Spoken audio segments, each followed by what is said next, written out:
नमस्कार। नई उम्मीदें, नए सपने और एक नई शुरुआत, क्योंकि हर सुबह लेकर आती है अवसर अपार और हम आपके लिए लेकर आए हैं नया सवेरा। जहां हम बात करेंगे नए भारत की, प्रेस रिपोर्ट्स की, आत्मनिर्भर होते भारत की, आर्थिक विकास की दिखेगी झलक, खेल जगत में क्या कुछ हुआ हिट और कैसे रहेगी आपकी सेहत फिट। इसके साथ ही टेकटॉक पर डालेंगे नजर, वर्ल्ड वॉच पर भी हमारी होगी निगाह। क्या कुछ खास है अंतर्राष्ट्रीय खबरों में, तमाम ये खबरें होंगी, बताएंगे आपको। लेकिन आइए सबसे पहले जल्दी से नजर डाल लेते हैं हेडलाइंस पर।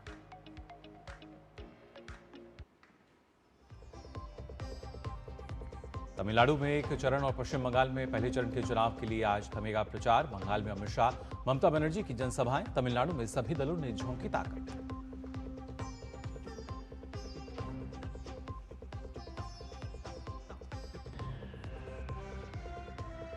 रक्षा मंत्री राजनाथ सिंह आज से 3 दिन के जर्मनी दौरे पर अपने जर्मन समकक्ष बोरिस पिस्टोरियस के साथ करेंगे मुलाकात।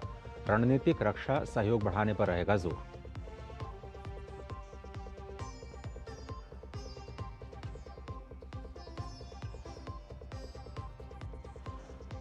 देश भर में आज मनाया जा रहा है 18वां सिविल सेवा दिवस।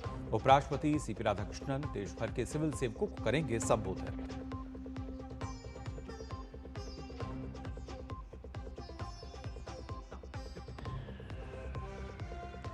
ईरान और अमेरिका के बीच शांति वार्ता पर अनिश्चितता अब भी बरकरार। ट्रंप ने कहा, मेरे ऊपर कोई दबाव नहीं, सीज फायर कल हो रहा है खत्म।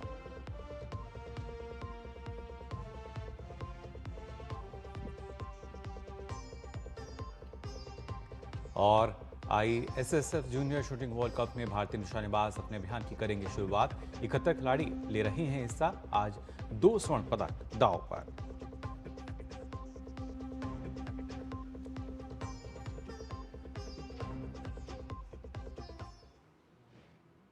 और आइए अब शुरुआत करते हैं खबरों की। आपको बता दें, राष्ट्रपति द्रौपदी मुर्मू आज ओडिशा के सुंदरगढ़ जिले के राउरकेला के दौरे पर जाएंगी, जहां वह एक जनसभा को भी संबोधित करने के साथ ही कई कल्याणकारी परियोजनाओं का उद्घाटन करेंगी।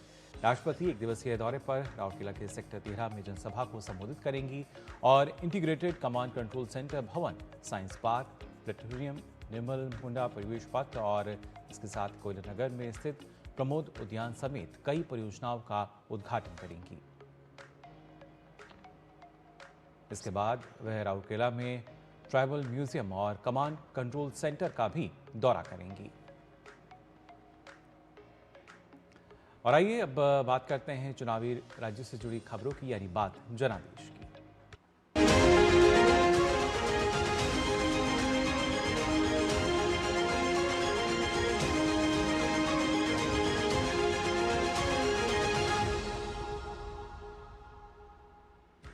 और पश्चिम बंगाल में विधानसभा चुनाव के पहले चरण के लिए आज शाम प्रचार थम जाएगा। बंगाल में पहले चरण के लिए 23 अप्रैल को 16 जिलों की 152 सीटों पर मतदान होना है। इसमें उत्तर बंगाल के 8, दक्षिण बंगाल के 3 और जंगल महल अंचल के 5 जिले शामिल हैं। मुर्शिदाबाद की 22, कूच बिहार की 9, जलपाईगुड़ी की 7, अलीपुरद्वार की 5, कालिम्पोंग की 1, दार्जिलिंग की 5, उत्तर दिनाजपुर की 9, दक्षिण दिनाजपुर की 6, मालदा की 12, बीरभूम की 11, पश्चिम बर्धमान की 9, पूर्व मेदिनीपुर की 16, पश्चिम मेदिनीपुर की 15, झारग्राम की 4, पुरुलिया की 9 और बांकुड़ा की 12 सीटें शामिल हैं। पहले चरण में कुल 1478 प्रत्याशी मैदान में हैं। मतदाताओं की कुल संख्या 3 करोड़ 60 लाख 77,171 है। पश्चिम बंगाल में मुख्य मुकाबला तृणमूल कांग्रेस और भाजपा के बीच है। और वहीं भारतीय जनता पार्टी के वरिष्ठ नेता और केंद्रीय गृह मंत्री अमित शाह पश्चिम बंगाल के दौरे पर हैं। कल वे शाम सिलीगुड़ी पहुंचे। आज वे बंगाल में 4 चुनावी जनसभाओं को संबोधित करेंगे। वह सिलीगुड़ी, पश्चिमी बर्धमान, पश्चिम मेदिनीपुर और पूर्वी मेदिनीपुर जिलों में पार्टी उम्मीदवारों के समर्थन में जनसभाओं को संबोधित करेंगे। गृहमंत्री आज सबसे पहले सिलीगुड़ी के कुर्सियांग में एक जनसभा में शामिल होंगे, जहां वे कुर्सियांग और दार्जिलिंग विधानसभा क्षेत्र के मतदाताओं को संबोधित करेंगे। इसके बाद वह पश्चिमी बर्धमान के बाल्टोरिया जाएंगे, जहां वहीं कुल्टी विधानसभा क्षेत्र की जनता को संबोधित करेंगे। गृहमंत्री अमित शाह आज अपनी तीसरी जनसभा में सालबोनी विधानसभा क्षेत्र के मतदाताओं को संबोधित करेंगे। इसके बाद चांदीपुर में आयोजित जनसभा में वहां के मतदाताओं को संबोधित करेंगे।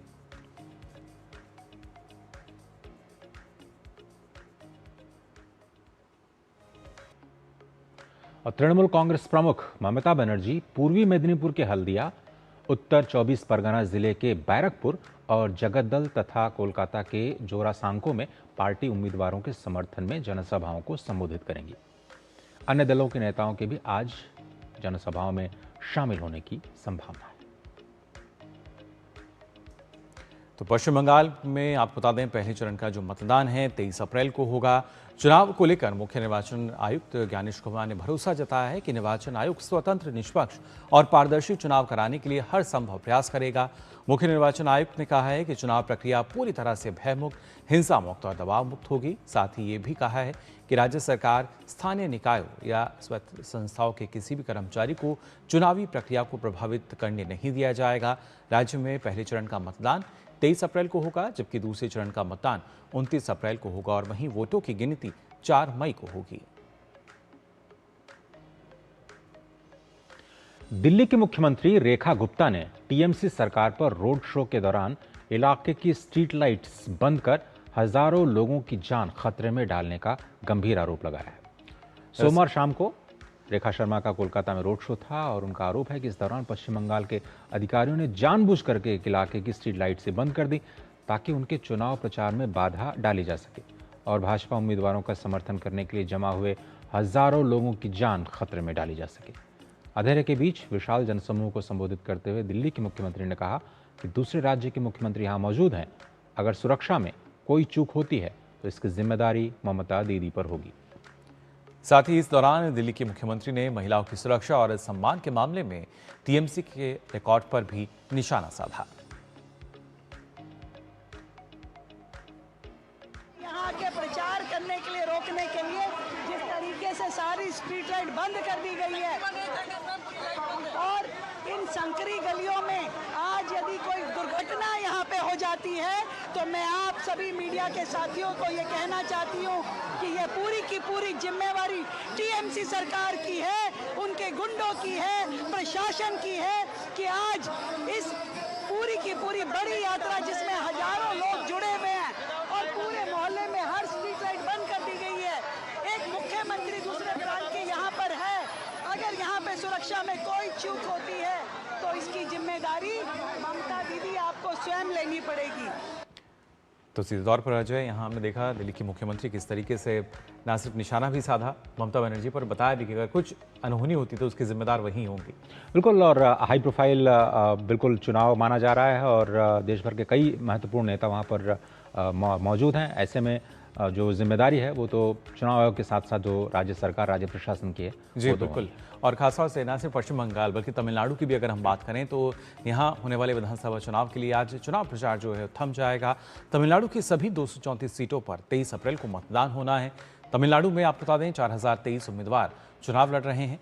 तमिलनाडु विधानसभा चुनाव में मुख्य मुकाबला डीएमके और एआईएडीएमके की अगुवाई वाले एनडीए गठबंधन के बीच है।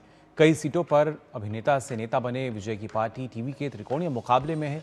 इस चुनाव में 5.73 करोड़ से अधिक मतदाता अपने मताधिकार का प्रयोग करने के पात्र हैं।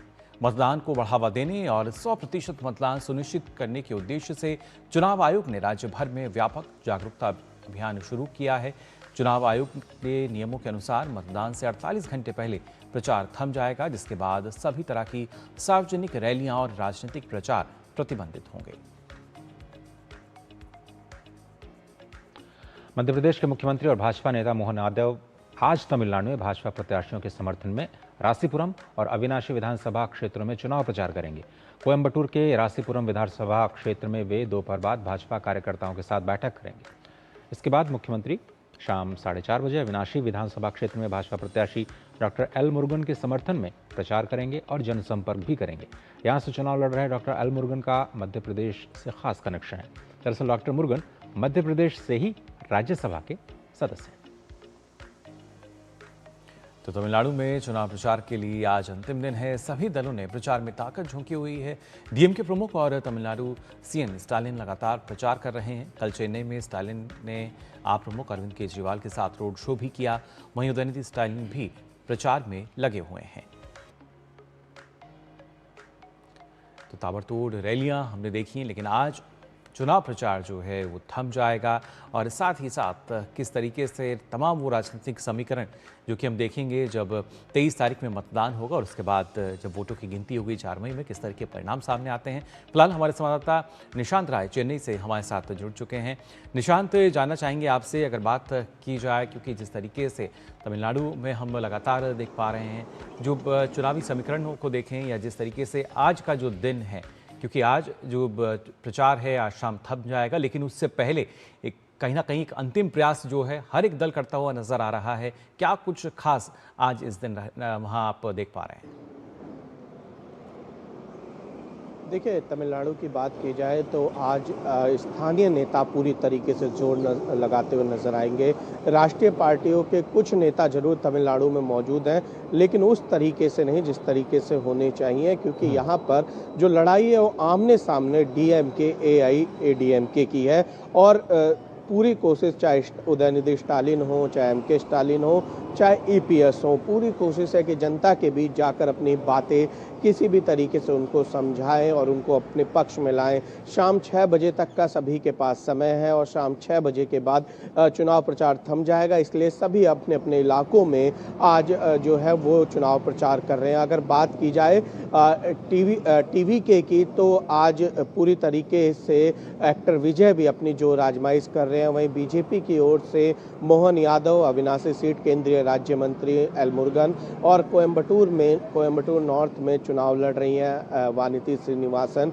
तो ऐसी सीटों पर मोहन यादव भी जा रहे हैं ताकि लोगों को एक साथ लाया जा सके और बीजेपी भी तमिलनाडु में जो पिछली बार 4 सीटें जीती थी उससे ज़्यादा सीट जीत पाए।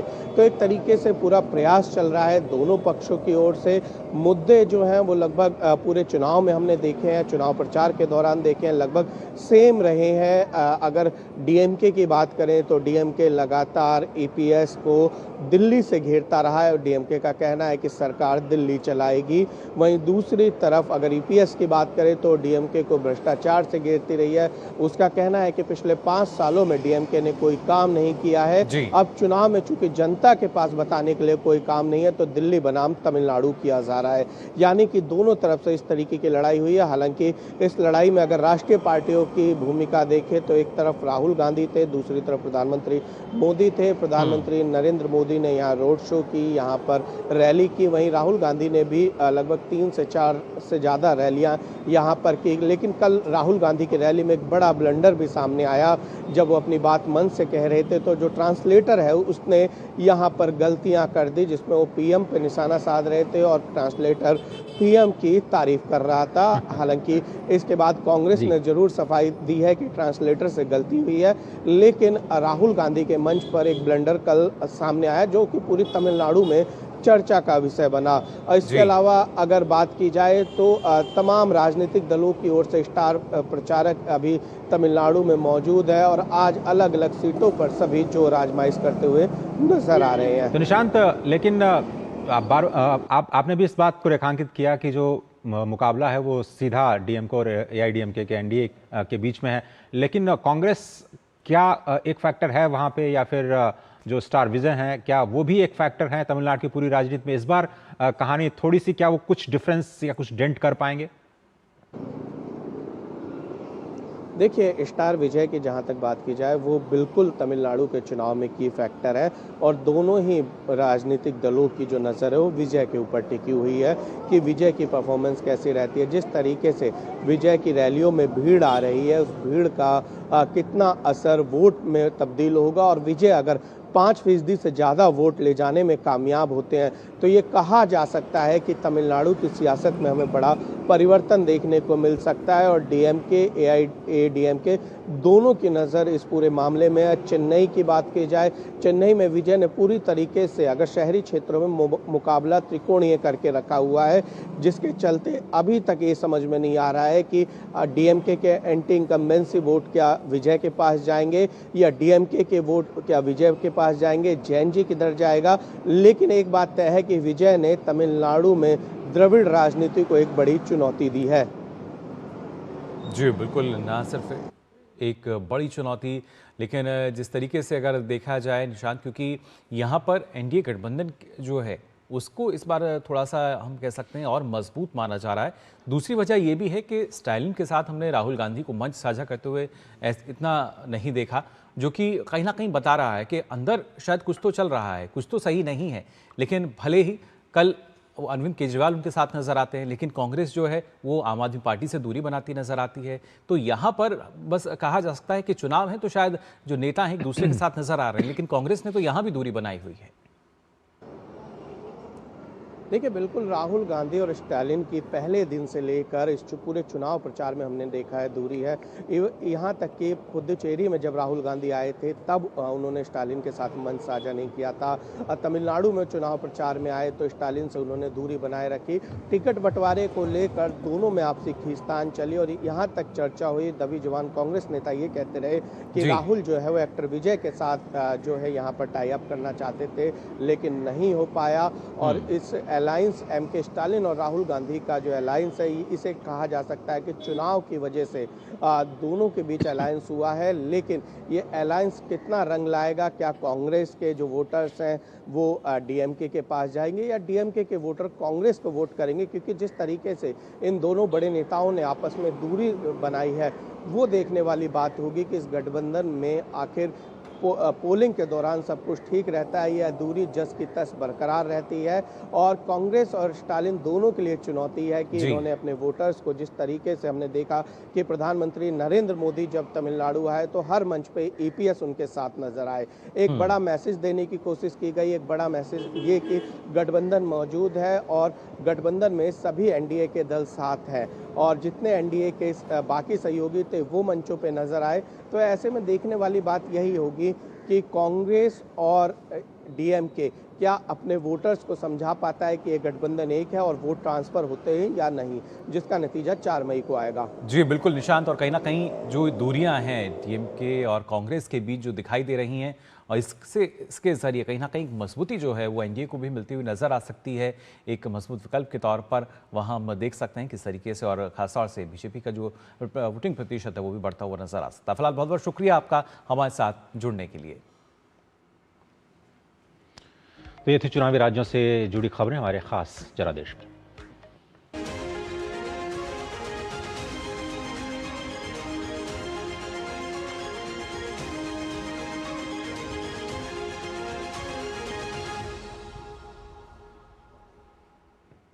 और आइए अब आगे बढ़ते हैं। आप बता दें, दिल्ली की मुख्यमंत्री रेखा गुप्ता ने आपकी उस मांग को दुर्भाग्यपूर्ण बताया है जिसमें आबकारी नीति मामले की सुनवाई कर रही उच्च न्यायालय की न्यायाधीश को हटाने की बात की गई है।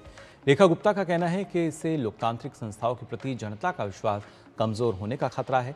दिल्ली उच्च न्यायालय की न्यायाधीश न्यायमूर्ति कांता शर्मा ने केजरीवाल और अन्य लोगों की याचिका को खारिज करते हुए शराब नीति मामले की सुनवाई से खुद को अलग करने से इनकार कर दिया।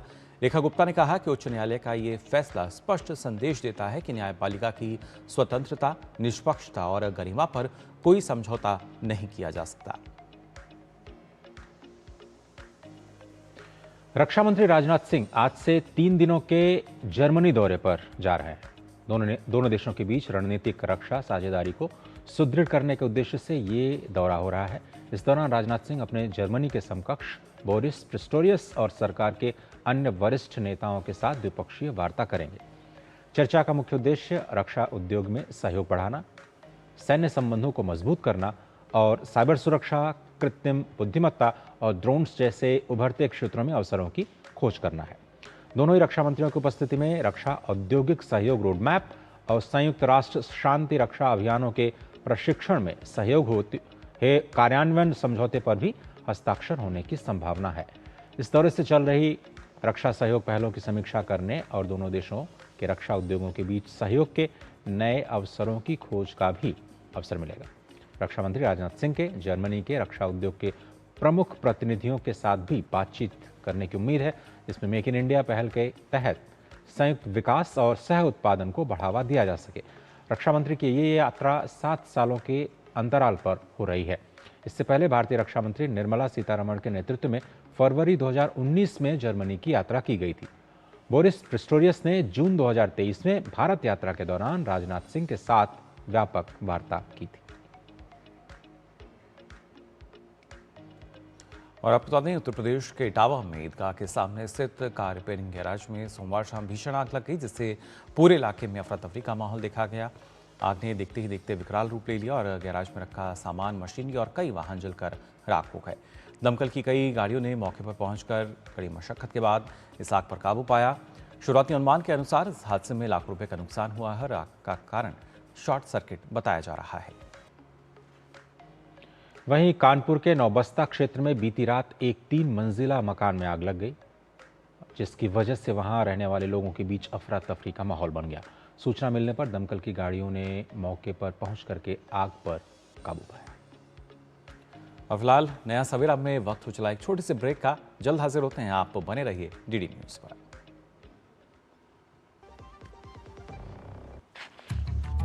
बुद्धू, नई कार जीतने का मौका। वाओ, पापा को सरप्राइज दूंगी।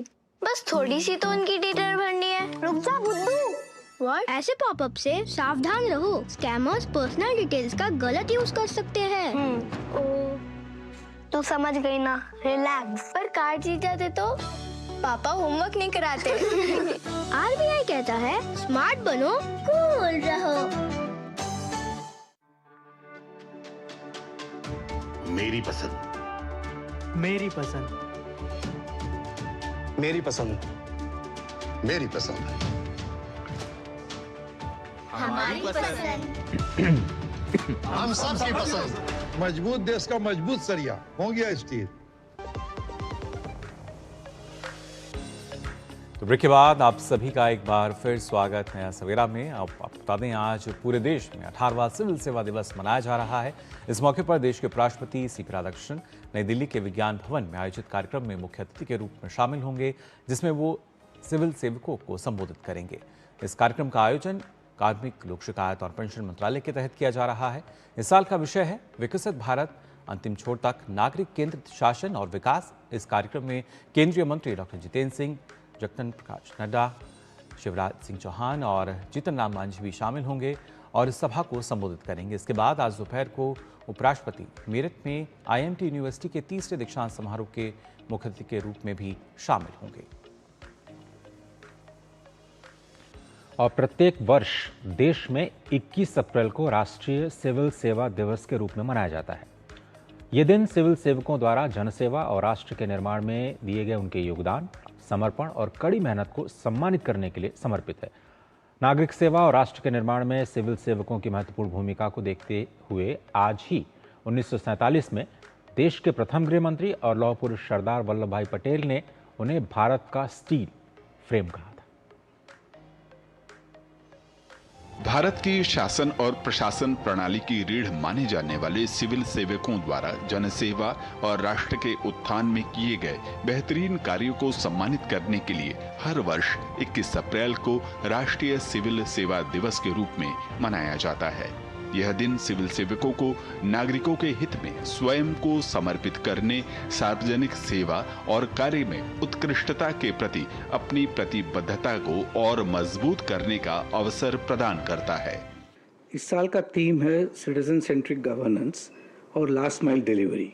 जो बोलते हैं ना, नागरिक केंद्रित शासन होना चाहिए और अंत्योदय पोजीशन में जो भी हैं उनके लिए जो सरकारी सुविधाएं और सरकार का सेवा जो भी मिलना चाहिए वो मिलने के लिए तैयारी होना और इसका एक रीप्लेज ले रहे हैं सब पूरे देश में। सब जो भी अधिकारी लोग हैं उनके लिए एक अवसर है कि उस तरह का सोच हर दिन लेने के लिए क्या क्या कर पाएंगे, कैसे कर पाएंगे। दरअसल सिविल सेवा दिवस भारत के प्रथम गृह मंत्री सरदार वल्लभ भाई पटेल द्वारा 21 अप्रैल 1947 को दिए गए ऐतिहासिक भाषण की याद में मनाया जाता है, जिसमें उन्होंने सिविल सेवकों के पहले बैच को संबोधित करते हुए उन्हें भारत का इस्पात ढांचा बताया था।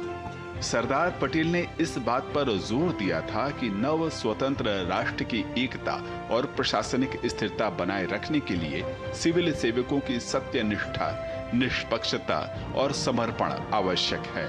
सरदार पटेल की विरासत को आगे बढ़ाते हुए भारत सरकार ने आधिकारिक तौर पर 21 अप्रैल को सिविल सेवा दिवस के रूप में मनाए जाने का निश्चय किया और पहला सिविल सेवा दिवस 21 अप्रैल 2006 को नई दिल्ली में आयोजित किया गया था, जिसने ऐसी परंपरा की स्थापना की जो कि अनवरत जारी है। भारतीय प्रशासनिक कैलेंडर में सिविल सेवा दिवस कई महत्वपूर्ण उद्देश्यों की पूर्ति करता है। यह सिविल सेवकों के योगदान को मान्यता देता है और लोक प्रशासन में उनके उत्कृष्ट कार्यों को प्रोत्साहित करता है।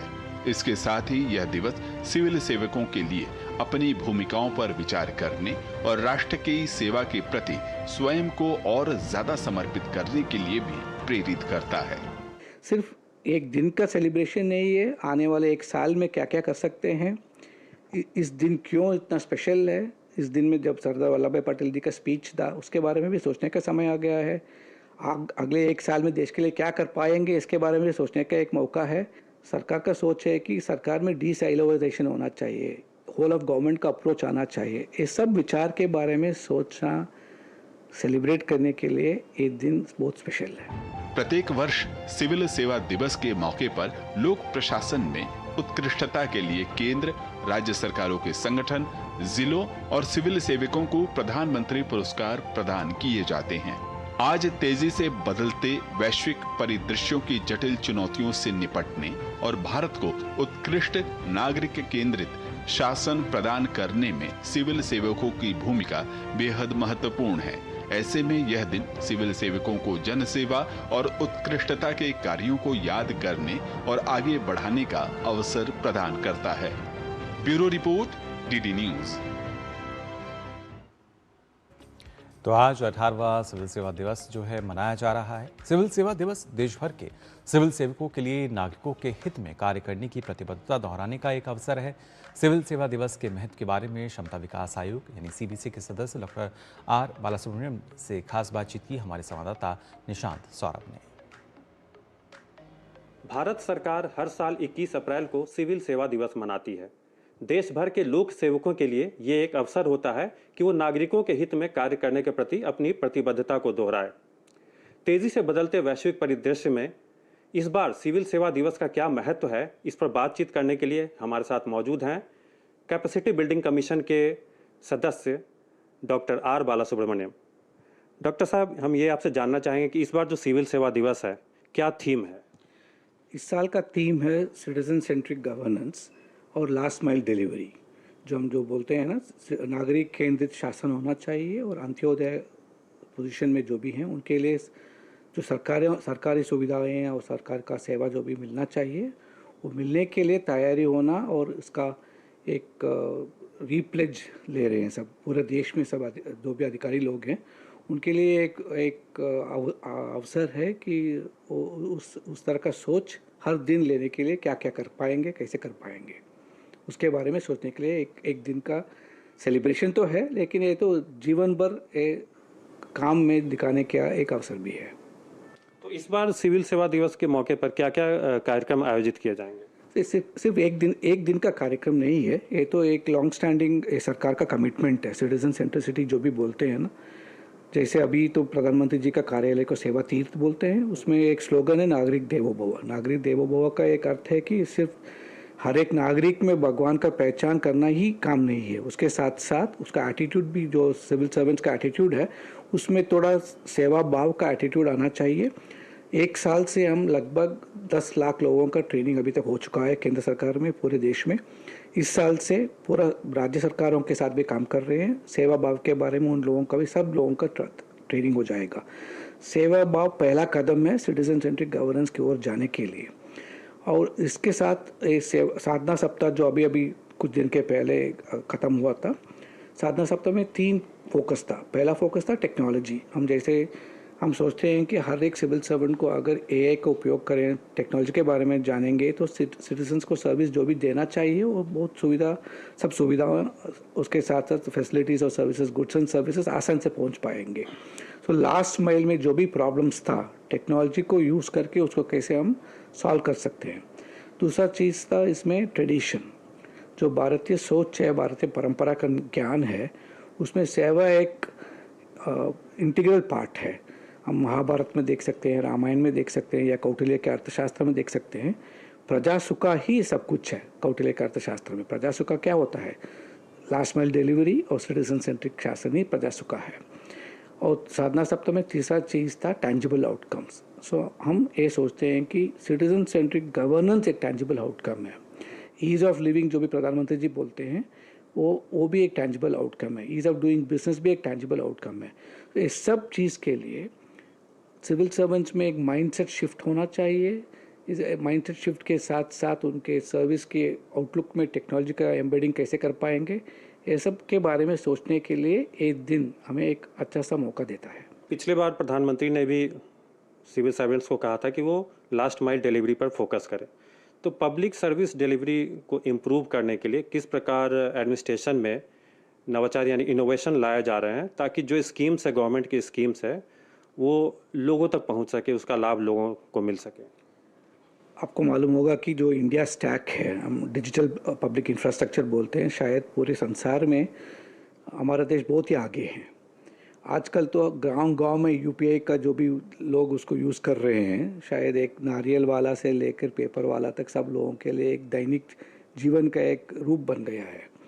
और जो भी सरकार का सब्सिडीज़ मिलता है, डायरेक्ट बैंक ट्रांसफ़र जो होता है, डायरेक्ट बेनिफिट ट्रांसफ़र जो हो रहा है, अभी तो लीकेजेस तो वर्चुअली ख़त्म हो गया है। तो जितना भी पैसा सरकार से नागरिकों को जाना चाहिए था, पहले तो बहुत सारा लीकेजेस था। अभी तो डायरेक्ट बेनिफिट ट्रांसफर्स के माध्यम से उनको डायरेक्टली बैंक अकाउंट में पहुंच रहा है। ये सब उनका सुविधाएं हैं। आपको छोटा छोटा चीज़ भी हो सकता है, लाइक जैसे जो जब मैं कॉलेज जाने वाला था, बहुत साल 40-50 साल के पुराना वाला चीज़ बोल रहा हूँ, हर एक डॉक्यूमेंट के लिए सरकारी नौकर को ढूंढना पड़ता था, 10-15 रुपये फीस देना पड़ता था कि उसको अटेस्ट करने के लिए। आज तो सिटीजन सेंट्रिसिटी क्या होता है, सिटीजन्स पर विश्वास रखना भी सिटीजन सेंट्रिक गवर्नेंस है। आज तो प्रधानमंत्री जी ने पहला टर्म में शुरू किए थे, उस समय ही एक नया वाला चीज़, छोटा सा रिफॉर्म है लेकिन बहुत बड़ा असर है इसके ऊपर। सिटीजन्स को सेल्फ अटेस्टेशन करने का एक मौका आ गया था। सो अभी जो देख रहे हैं जन भागीदारी का थिंकिंग जो है, यहाँ तो सिटीज़न सरकार के साथ साथ इक्वल है। सबका साथ सबका विकास के साथ सबका प्रयास भी होना चाहिए, सिटीज़न का भी काम होना चाहिए देश के विकसित भारत में, सिर्फ सरकार का नहीं। तो अलग अलग चीज़ में जो भी देखते हैं हम, सरकार, समाज, बाजार साथ साथ जाना पड़ेगा। सब जगह में विश्वास का चीज़ आता है। तो सबका विश्वास जो प्रधानमंत्री जी बोलते हैं, वो स्लोगन में जो जब कहते हैं, उसका बहुत डीप नॉलेज है। सिटीजन सेंट्रिक गवर्नेंस का फाउंडेशन है वो।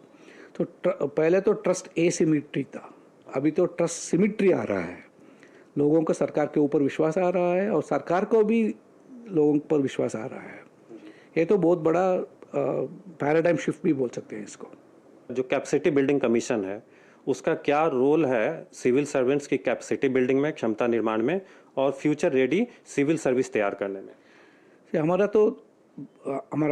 जो मैंडेट है, पहला मैंडेट है लोगों में जो भी मानसिकता है, पहला जो भी था, कर्मचारी की भाव से कर्मयोगी भाव आने का एक पहला कदम है हमारा। तो बिहेवियरल चेंज जो कुछ होना चाहिए, सेवा भाव का प्रोग्राम के बारे में जो मैं बोला था, वो एक माध्यम है। उस ट्रेनिंग के माध्यम से हम उसमें सेवा की भावना को पूरे तरह से कैसे कर पाएंगे उसके बारे में हम सिखाते हैं। पहले तो कर्मचारी से कर्मयोगी भाव आना चाहिए। दूसरा चीज़ है कि पब्लिक एचआर मैनेजमेंट की तरीका ही बदल रहा है। पहले तो रूल बेस्ड अप्रोच था, अभी हम उसको रोल बेस्ड अप्रोच बोल रहे हैं। तो जो भी मेरा रोल है, हर एक सरकारी अधिकारी का रोल जो है, हम तो अभी तो डेसिग्नेशंस नहीं देखते हैं।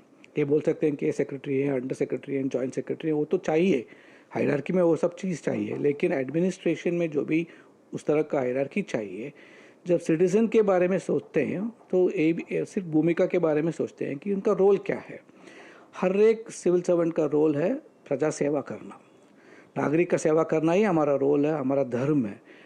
सो कॉम्पिटेंसी फ्रेमवर्क को तैयार करके हमने बिहेवियरल कॉम्पिटेंसीज क्या होना चाहिए सिविल सर्वेंट्स के लिए। और तीसरा चीज़ था, जब हम उनको कॉम्पिटेंसीज के साथ साथ फ्यूचर रेडीनेस कैसे कर पाएंगे। कोविड के बाद तो हमें एक अनुभव हो गया कि इस कोविड का चीज़ ही नॉर्मल बन गया है। अभी देख रहे हैं एक संसार के एक कोने पर अगर युद्ध होता है, उसका असर भी भारत के ऊपर पड़ता है। अगर कोविड दूसरा देश में आ जाता है तो वो भी असर हमारे ऊपर पड़ता है। इकोनॉमिक क्राइसिस जो भी है, अभी तो इंटरकनेक्टेड वर्ल्ड है, हर एक जहाँ भी कोई प्रॉब्लम हो तो सब जगह प्रॉब्लम फैल जाता है। इसके लिए तैयार होना ही एक ही माध्यम है। सो फ्यूचर रेडीनेस के लिए हम लाइफ लॉन्ग लर्निंग कैसे दे पाएंगे, टेक्नोलॉजी के बारे में क्या उनको सोच में क्या आना चाहिए। आज को ये नहीं बोल पाएंगे कि एआई सिर्फ टेक्नोलॉजी और इंजीनियर्स के लिए चाहिए। सरकार में तो हर एक ऑफिसर को 4 मिनिमम कोर्सेज एआई में करना पड़ा साधना सप्ताह में। बहुत सारे लोग किए, lakhs of people have done it. So हमें फ्यूचर रेडीनेस के लिए सब्जेक्ट्स के बारे में भी पता करना चाहिए, डोमेन कॉम्पिटेंस भी एक्वायर करना चाहिए, एफिशिएंसी के बारे में भी सोचना चाहिए, साथ साथ हमारा रोल के बारे में एक्ट कैसे कर पाएंगे उसके बारे में भी हम क्षमता बढ़ाते रह रहे हैं। बिल्कुल सर, जो क्योंकि आर्टिफिशियल इंटेलिजेंस का दौर है तो सिविल सर्वेंट्स को भी टेक से भी होना पड़ेगा, ताकि जो भी टेक्नोलॉजी का यूज़ करके वो जो भी पॉलिसीज़ है, स्कीम्स हैं, उसको और ज़्यादा एफिशिएंट और एक्सेसिबल बना सकें लोगों के। सिर्फ एआई ही नहीं है आजकल, तो अभी तो आज का इकोनॉमी तो क्वांटम भी चाहिए, क्वांटम कंप्यूटिंग भी चाहिए, ब्लू इकोनॉमी के बारे में भी सोचना चाहिए। आज एनर्जी सेक्टर में तो ग्रीन इकोनॉमी बहुत ही ज़रूरी है। अभी तो पेट्रोल के और एलपीजी के बारे में हम सुनते रहते हैं हर दिन। ग्रीन इकोनॉमी के बारे में भी सोचना चाहिए, वो भी टेक रेडीनेस होना चाहिए। इसके साथ साथ स्पेस इकोनॉमी बढ़ रहा है हमारा देश का, दूसरी तरफ सेमीकंडक्टर्स का पॉलिसीज आ रहे हैं, ड्रोन्स के बारे में सोचना पड़ता है। तो एआई के साथ साथ हर एक जो भी टेक्नोलॉजी चाहिए देश के लिए, देश के प्रगति के लिए, विकसित भारत पहुंचने के लिए, इस सब चीज़ में हमारे ऑफिसर्स को हम क्षमता विकास आयोग से ट्रेनिंग देने के लिए हमारे एकेडमीज़ के माध्यम से और कर्मयोगी भारत के माध्यम से कर रहे हैं। पहले क्या होता था, सिर्फ जो भी एकेडमीज़ आते थे उनका ट्रेनिंग होता था। अभी तो हमारा ही लर्निंग मैनेजमेंट सिस्टम से कर्मयोगी भारत है, आईगॉट के माध्यम से डेमोक्रेटाइज कर दिया हमने। बहुत जैसे एक हफ्ता में लगभग 1.6 करोड़ लोग ने कोर्सेज लिए थे, लगभग 10 करोड़ कोर्सेज का कंप्लीशन हुआ था। ये पहले सोच भी नहीं पाते थे, टेक्नोलॉजी के माध्यम से ही हो रहा है सब कुछ। अब हमें ये पता कर पाएंगे कि हर एक कौन सा मिनिस्ट्री के लिए कौन सा क्षमता चाहिए विकसित भारत पहुंचने के लिए, इसमें काम करने वालों को क्या क्या क्षमता चाहिए, ये सब एआई के माध्यम से हमें पता कर रहे हैं और उसके आधार पर क्षमता बढ़ाने का काम भी कर रहे हैं। सो इंटीग्रल हो गया है डेवलपमेंट में टेक्नोलॉजी का। और सर, क्योंकि इस बार सिविल सर्विसेज डे का थीम भी है विकसित भारत, प्रधानमंत्री भी 2047 तक विकसित भारत की बात कहते हैं, तो विकसित भारत के निर्माण में जो सिविल सर्वेंट्स का क्या रोल होने वाला है? विकसित भारत हम सब सोचते हैं कि 2047 में जब भारत का डेवलप्ड नेशन बन जाएगा वही विकसित भारत है। मेरे ख्याल में तो हर एक सिविल सर्वेंट को हर दिन विकसित भारत को पहुंचने में क्या क्या करना चाहिए इसके बारे में सोचना भी विकसित भारत का सोच है। और सिर्फ एक माइलस्टोन नहीं है, $30 ट्रिलियन इकोनॉमी ही माइलस्टोन नहीं है। हमारा माइंड सेट में शिफ्टिंग कैसे होना चाहिए। अगर मैं एजुकेशन डिपार्टमेंट का अफसर हूँ तो शिक्षण कैसा होना चाहिए। उसके साथ अगर हेल्थ डिपार्टमेंट में हूँ तो वेलनेस के बारे में सोचना, सिटीजन्स को कैसे तैयार करना चाहिए, पंचायत राज में काम कर पाऊँगा, पंचायत गवर्नेंस कैसे होना चाहिए 2047 में। सो हर एक दिन एक मौका है विकसित भारत के बारे में सोचने का। और विजनिंग जो है और विजनरी मैंडेट जो प्रधानमंत्री जी ने हम सब लोगों के दिए हुए हैं, इसमें तो एक आदमी या एक सरकार या एक राज्य से हो नहीं पाएगा। हम सब मिला के एक कम्युनिटी का कॉल है, कम्युनिटी एक्शन का कॉल है, सरकार का कॉल है, समाज सरकार बाजार साथ साथ काम करने के लिए एक नारा जो हमें दिए हुए हैं। इसके बारे में सोच समझकर हर दिन हर क्षण हमारा एटीट्यूड में विकसित भारत आना चाहिए, हमारे सोच में विकसित भारत आना चाहिए। तब 2047 में जरूर विकसित भारत का डेवलप्ड नेशन का स्टेटस भी आ जाएगा। जी बिल्कुल, प्रधानमंत्री ने भी पिछली बार कहा था कि वो आप केवल सिविल सर्वेंट नहीं है बल्कि नए भारत के शिल्पकार हैं। सब हर एक नागरिक शिल्पकार है। अच्छा सर, चूंकि हर साल मनाया जाता है सिविल सेवा दिवस, इस बार 18वां सिविल सेवा दिवस मनाया जा रहा है, तो ये दिवस जो है वो क्या प्रेरणा देता है सिविल सर्वेंट्स को? सिविल सर्वेंट्स के लिए एक दिन का स्पेशल डे जो बोलते हैं उसका रिकग्निशन मिलता है। गवर्नेंस के बारे में जो भी काम सब लोग तो काम करते रहते हैं, लेकिन स्पेशली कुछ आउटकम ओरिएंटेड फोकस से जो भी काम किए होंगे उसको हम रिकग्नाइज करते हैं, अवार्ड्स भी देते हैं, प्रधानमंत्री जी का गवर्नेंस, गुड गवर्नेंस अवार्ड्स भी दे देते हैं। सो एक सेलिब्रेट करने का एक दिवस है। जैसे हर साल तो दिवाली का दिन तो मनाते हैं हम लोग, होली भी मनाते हैं, हर साल आता है, लेकिन उस दिन के लिए थोड़ा कुछ ज़्यादा सोच करते हैं कि क्या है ये दिन, क्यों मनाते हैं, इसमें क्या, इसका क्या है इतिहास, ये सब के बारे में सोचने का एक अवसर है। सिर्फ एक दिन का सेलिब्रेशन नहीं है, आने वाले एक साल में क्या क्या कर सकते हैं, इस दिन क्यों इतना स्पेशल है, इस दिन में जब सरदार वल्लभ भाई पटेल जी का स्पीच था उसके बारे में भी सोचने का समय आ गया है। अगले एक साल में देश के लिए क्या कर पाएंगे इसके बारे में सोचने का एक मौका है। और सब मिला के एक कलेक्टिव का फीलिंग जो आता है, एक त्यौहार का वो भावना तो आता है कि फेस्टिवल सेलिब्रेशन से, तो त्यौहार के दिन में जब भी हम एक फैमिली में मनाते हैं, इस तरह एक बड़ा फैमिली बन के सरकार का सोच है कि सरकार में डिसाइलोवाइजेशन होना चाहिए, होल ऑफ गवर्नमेंट का अप्रोच आना चाहिए। ये सब विचार के बारे में सोचना, सेलिब्रेट करने के लिए ये दिन बहुत स्पेशल है। तो इस बार सिविल सेवा दिवस की थीम है विकसित भारत, जो कि पारदर्शी, जवाबदेह है और नागरिक केंद्रित शासन के प्रति सरकार की प्रतिबद्धता को दर्शाता है। कैमरा पर्सन मोंटी के साथ निशांत सौरभ, डीडी न्यूज़, दिल्ली। तो जाना आपने यहाँ पर सिविल सेवा दिवस के और महत्व के बारे में भी। और आइए आगे बढ़ते हैं। आज हम आपको मिलवाएंगे जूनागढ़ के मीर हाजी भाई अबकड़ू से, जो पिछले 60 से अधिक वर्षों से ढोलक की हर थाप के साथ गुजरात की लोक संस्कृति को न सिर्फ जीवित रखे हुए हैं, बल्कि उसे आने वाली पीढ़ियों तक सहेजने का संकल्प भी निभा रहे हैं। वैसे ढोल की तो आपने बहुत सुनी होगी, लेकिन जब गुजरात के जूनागढ़ के मीर हाजी भाई रमकड़ू की ढोल की बजती है ना, तो लोगों की सांसें मानो थम सी जाती हैं। जूनागढ़ के मीर हाजी भाई रमकड़ू पिछले 60 से अधिक वर्षों से इसी धड़कन को अपनी सांसों में बसाकर जिंदा रखे हुए हैं।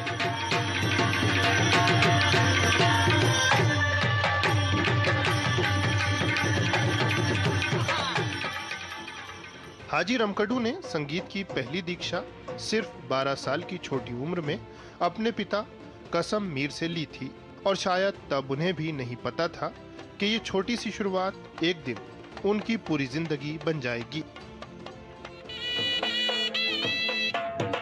बचपन से ही कड़ी साधना, निरंतर अभ्यास और लोक संस्कृति के प्रति गहरी भावना ने उन्हें एक अनोखे शिखर पर पहुंचा दिया है।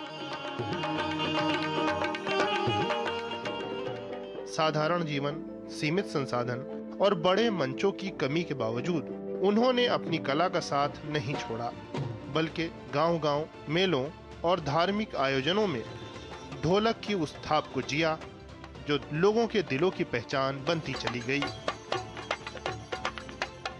25 वर्ष से इस संस्था के अंदर हूँ।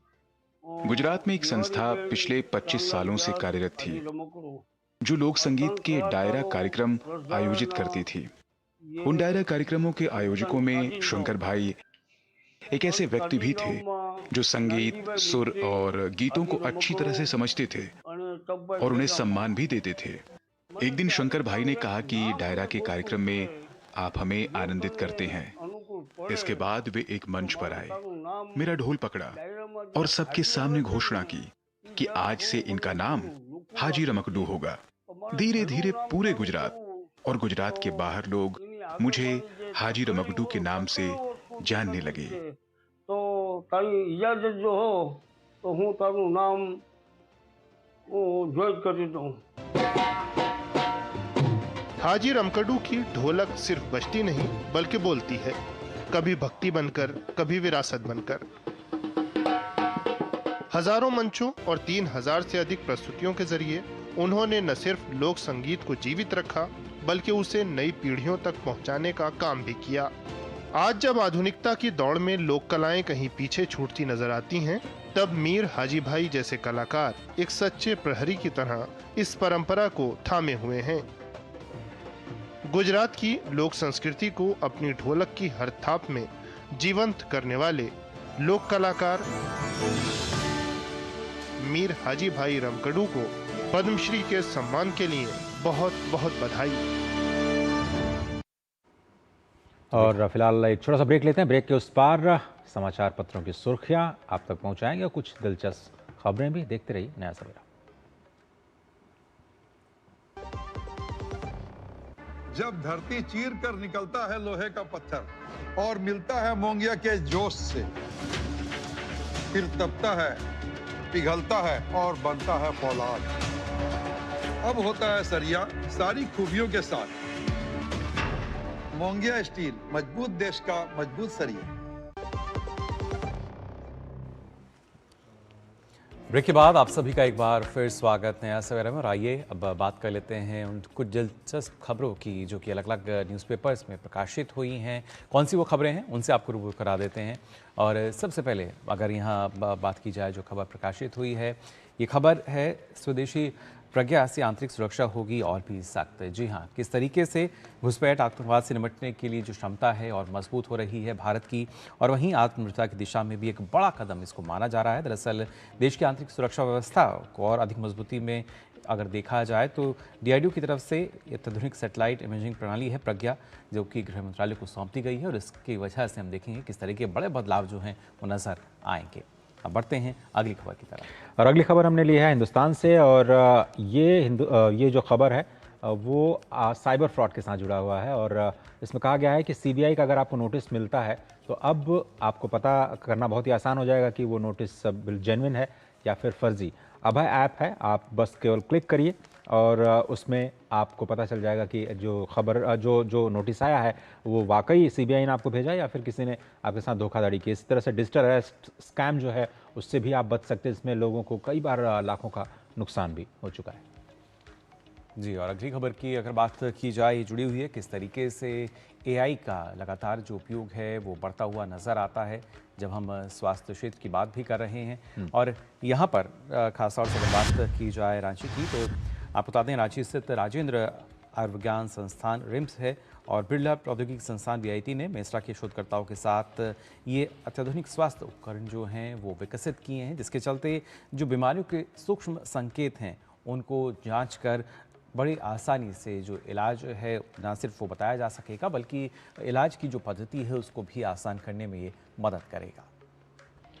और अगली खबर हमने पर्यावरण से जुड़ी ली है और आपको बताएं कि अगर आपने पेड़ों को नुकसान पहुंचाया है तो आपको भी नुकसान उठाना पड़ सकता है और सख्त कार्रवाई की जाएगी आपके खिलाफ। ये जो हमने लिया है जनसत्ता से, ये निर्णय लिया गया है पर्यावरण संरक्षण को सुदृढ़ करने के लिए। और दिल्ली से बड़ी खबर है, मुख्यमंत्री रेखा गुप्ता ने बताया कि वन्य और वन्यजीव विभाग द्वारा जो दिल्ली वृक्ष संरक्षण अधिनियम है उसकी धारा 33 के तहत जो SOPs हैं उसको अधिसूचित कर दिया गया है। 24 घंटे कंट्रोल रूम बनाए गए हैं निगरानी के लिए। अगर कोई भी पेड़ों को काटता है तो उसके खिलाफ कार्रवाई की जाएगी और आपके उपकरणों को जब्त किया जा सकता है और आपको जेल की हवा भी खानी पड़ सकती है। और कोई भी शिकायत करनी है आपको इससे संबंधित तो उसके लिए भी कंट्रोल रूम्स में स्पेशल जो ग्रीन हेल्पलाइन पोर्टल्स हैं उस पर आप नंबर्स पर जा सकते हैं और जानकारी दे सकते हैं।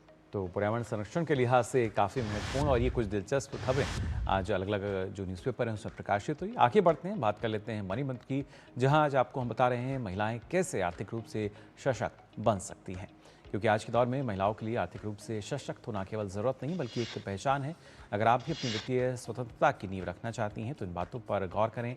अपनी कमाई का एक हिस्सा आप नियमित बचत में डालें और एक सटीक बजट बनाकर अपने खर्चों को ट्रैक भी करें।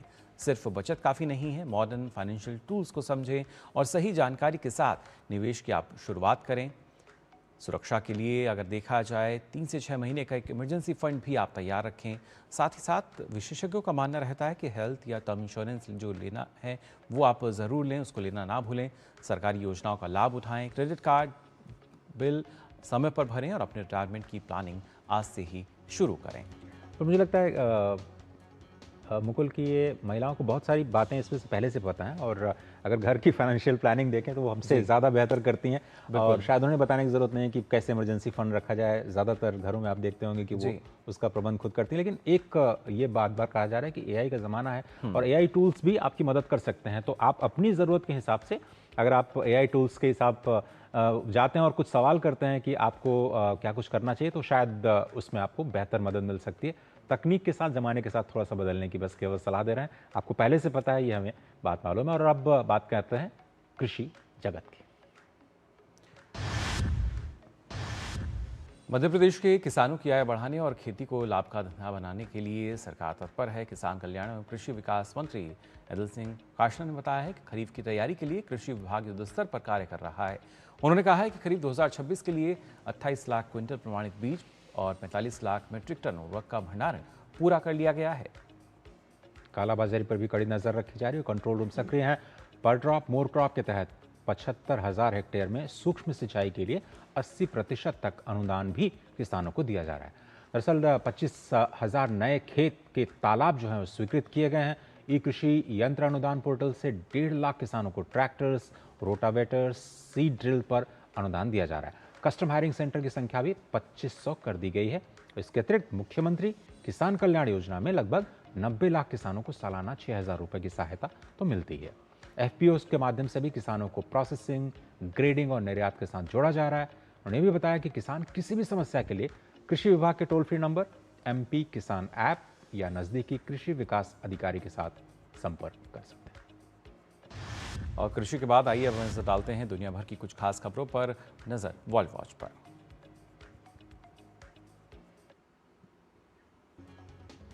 आप जाने अमेरिका और ईरान के बीच दूसरी वार्ता की खबरें लगातार सामने आ रही हैं। 14 दिन का संघर्ष विराम बुधवार को समाप्त होना है। ट्रंप ने अपने सोशल मीडिया पोस्ट में अलग अलग संकेत दिए हैं। उन्होंने संभावित समझौते के लिए आशा भी व्यक्त की है, लेकिन साथ ही ये चेतावनी भी दी है कि अगर संघर्ष विराम की अवधि समाप्त होने से पहले कोई समझौता नहीं हुआ तो बहुत सारे बम फटेंगे।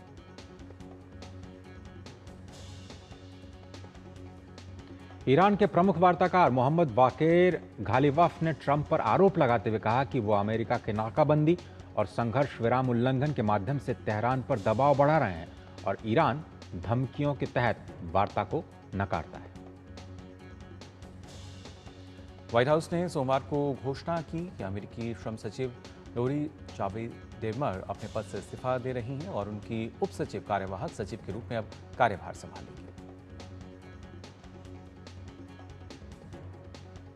अमेरिकी राष्ट्रपति डोनाल्ड ट्रंप ने सोमवार को कहा कि उनका मानना है कि अमेरिका ईरान के साथ जिस परमाणु समझौते पर बातचीत कर रहा है वो तेहरान के परमाणु कार्यक्रम पर अंकुश लगाने के लिए 2015 में हुए अंतर्राष्ट्रीय समझौते से बेहतर होगा। और आइए बात कर लेते हैं एक दिन एक उत्सव की।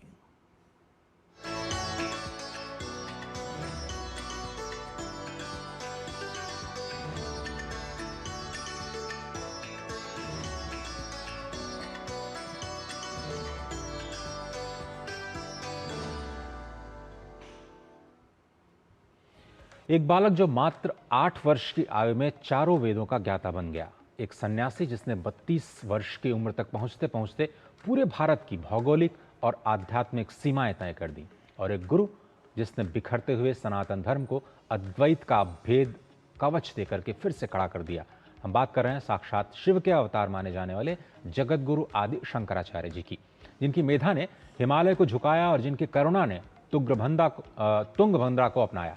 श्रृंगेरी की पावन धरा पर उनके प्राकट्य का उत्सव कैसा होता है और कैसे अद्वैत का दर्शन आज भी करोड़ों दिलों को जोड़ रहा है, आइए हमारी इस खास रिपोर्ट में आपको दिखाते हैं।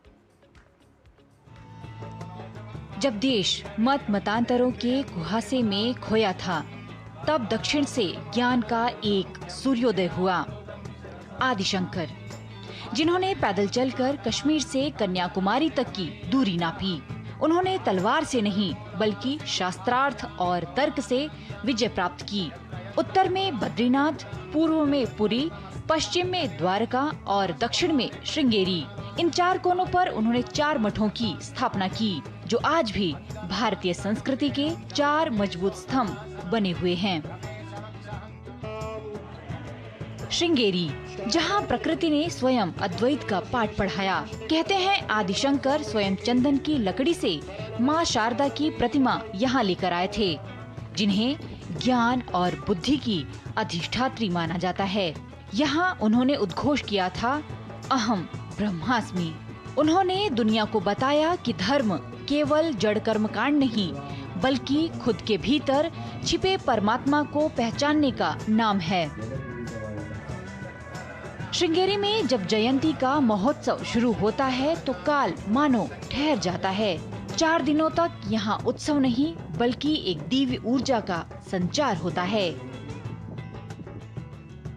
श्रृंगेरी में उत्सव के दौरान जब आदि शंकर की प्रतिमा चांदी के रथ पर सवार होकर नगर भ्रमण पर निकलती है तो हर घर के द्वार पर सजी रंगोलियां और हर आंख से बहते प्रेम के आंसू इस बात की गवाही देते हैं कि शंकर कहीं गए नहीं हैं।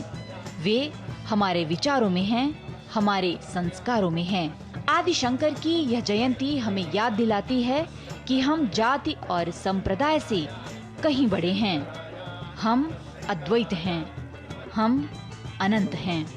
Bureau report, DD news. तो ये खास रिपोर्ट आपने देखी एक दिन एक उत्सव में। और आइए बात कर लेते हैं आपके राज्य, आपके शहर में कैसा रहेगा मौसम और तापमान का हाल।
नया सवेरा में अब वक्त हो चला है आपसे विदा लेने का, लेकिन जाने से पहले आपको दिखाते हैं जम्मू कश्मीर में बनाई गई बैसाखी के खूबसूरत दृश्य।